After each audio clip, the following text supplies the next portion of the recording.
ด้วยวันนี้มีผู้มีความศรัทธาในพระศาสนาได้มีความตั้งใจในการจะบวชเป็นสามเณรบวชเป็นแม่ชีเป็นผู้มีศีลและตั้งใจในการที่จะประพฤติปฏิบัติเพื่อน้อมถวายเป็นพุทธบูชาธรรมบูชาสังฆบูชาถวายเป็นอาจารบูชาแด่ท่านพระอาจารย์ใหญ่ท่านพระอาจารย์สมภพโชติปัญโย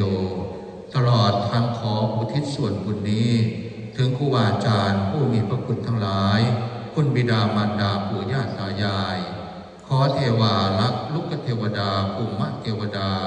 เจ้าวัดเจ้าวาเจ้าที่เจ้าทางทุกท่านทุกตนทุกชั้นทุกภูมิจงมาเป็นสักขีพยานร่วมอนุโมทนาสาธุการโดยทั่วกันทุกท่านทุกคนด้วยเถิดสา